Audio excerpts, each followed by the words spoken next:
આજે હું તમારી સાથે શેર કરીશ રસ પાત્રાની રેસીપી, જે ગુજરાતનો ફેમસ નાસ્તો છે.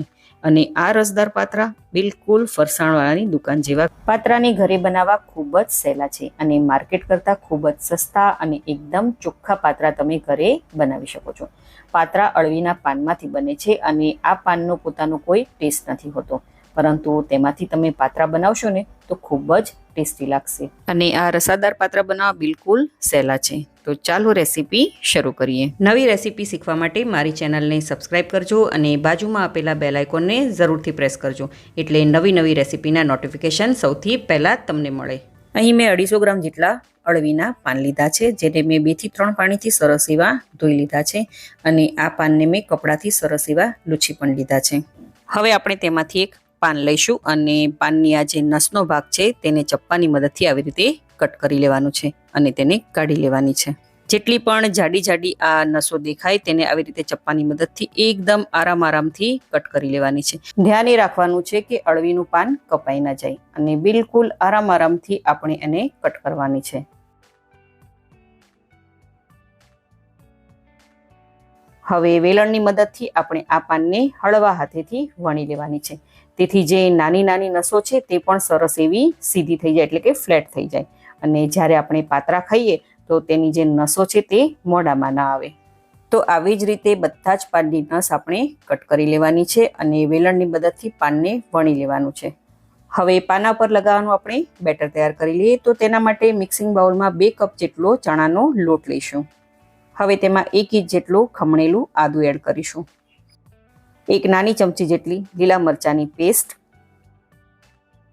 1/4 ટીસ્પૂન હળદર, 1 નાની ચમચી ધાણા જીરું પાવડર, 1 નાની ચમચી લાલ મરચું અને 1 ચપટી હિંગ, સ્વાદ પ્રમાણે મીઠું, અડધી નાની ચમચી જેટલો ગરમ મસાલો, 2 મોટી ચમચી ખાંડ અને 2 મોટી ચમચી જેટલા આપણે સફેદ તલ એડ કરીશું.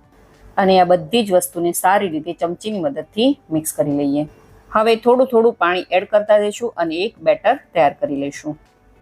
આ બેટર આપણે ન વધારે પાતળું કે ન વધારે ઘાટું એવી રીતનું તૈયાર કરવાનું છે. મીડિયમ કન્સિસ્ટન્સી વાળું આપણે બેટર બનાવવાનું છે, તેથી જ્યારે આપણે પત્તા પર લગાવીએ તો તે સારી રીતે લાગી જાય. હવે 1/4 ટીસ્પૂન જેટલા આપણે બેકિંગ સોડા એડ કરીશું અને બેકિંગ સોડાને એક્ટિવેટ કરવા માટે આપણે 1 નાની ચમચી જેટલો લીંબુનો રસ પણ એડ કરીશું અને ફટાફટથી વિસ્કરની મદદથી આ બધી જ વસ્તુને મિક્સ કરી લઈએ. બેકિંગ સોડા એડ કરવાથી પાત્રા છે તે એકદમ સોફ્ટ બને છે. તો તમે જોઈ શકો છો કે બેટર આપણું બનીને તૈયાર થઈ ગયું છે. હવે આપણે નેક્સ્ટ પ્રોસેસમાં જઈએ. હવે આપણે અળવીનું એક પાન લઈશું અને એની ઉપર આપણે 2 મોટી ચમચી જેટલું જે આપણે બેટર બનાવીને રાખ્યું હતું તે એડ કરીશું અને બેટરને આપણે હાથની મદદથી આવી રીતે પૂરા પાન ઉપર ફેલાવી દઈશું, એટલે કે લગાડી દઈશું.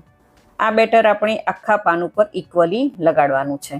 ત્યારબાદ આપણે બીજું પાન લઈશું અને જે પહેલું પાન છે તેની પર આવી રીતે, એટલે કે ઓપોઝિટ સાઈડ પર આવી રીતે ગોઠવી દઈશું અને તેના પર પણ ચણાનો લોટ સરસ એવો લગાડી દઈશું. જો આવી રીતે. તો આવી રીતે 4 થી 5 પત્તા આવી રીતે ગોઠવતું જવાનું છે અને બેટર પત્તા પર લગાડતું જવાનું છે, તેથી જ્યારે પાત્રા બને ત્યારે ઢગલા બંધ લેયર બને. તમે આ રેસીપી કઈ સિટી, કયું સ્ટેટ અને કઈ કન્ટ્રીમાંથી જોઈ રહ્યા છો મને કમેન્ટ કરીને જરૂરથી જણાવજો. તો અહીં જુઓ, પાનામાં મેં બેટર લગાડી દીધું છે. હવે બંને સાઈડને આપણે આવી રીતે ફોલ્ડ કરી લેવાની છે. ત્યારબાદ તેના પર પણ થોડું બેટર લગાડવાનું છે. વધારે નથી લગાડવાનું, બસ થોડું જ લગાડવાનું છે. હવે ધીરે આપણે આનો રોલ બનાવી લઈએ. થોડો ટાઈટ એવો રોલ બનાવવાનો છે, તેથી જ્યારે આપણે આ રોલને સ્ટીમ કરીએ તો તે ખુલે નહીં. જ્યારે રોલ કરતી ટાઈમ લાસ્ટમાં જે પાર્ટ હોય ત્યાં થોડું આપણે બેટર લગાડી દઈએ અને તેને આપણે સારી રીતે કવર કરી લઈએ.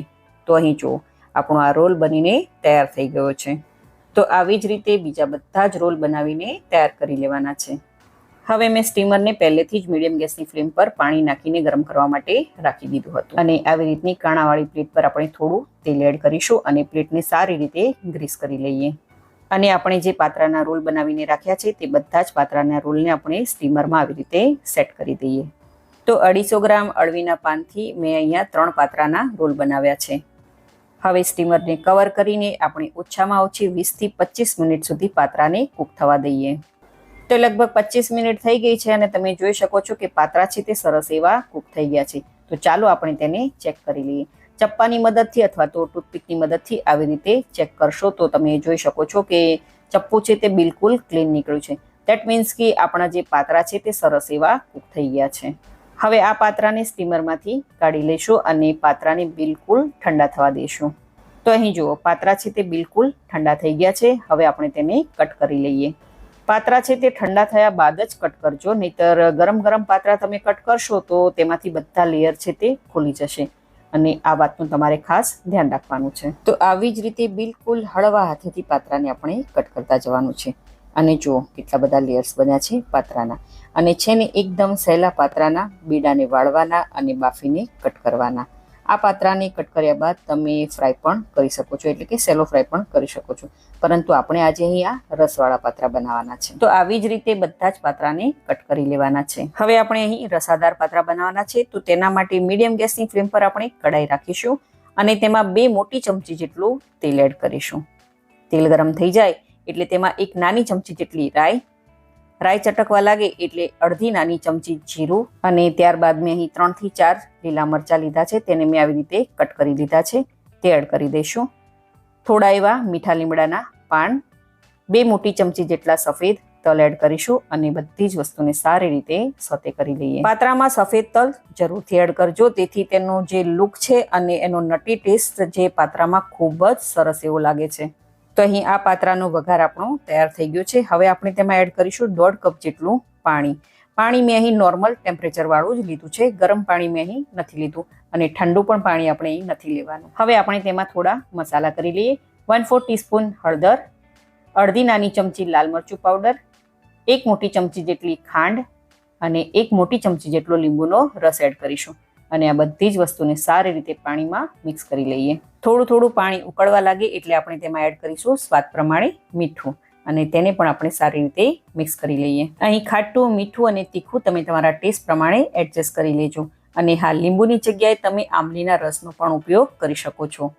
અહીં આ વઘારવાળા પાણીને આપણે 3 થી 4 મિનિટ સુધી જ ઉકળવા દેવાનું છે અને ગેસની ફ્લેમ આપણે અહીં મીડિયમ પર જ રાખવાની છે. તો લગભગ 4 મિનિટ જેટલો સમય થઈ ગયો છે ને તમે જોઈ શકો છો કે પાણી છે તે સરસ એવું ઉકળી ગયું છે.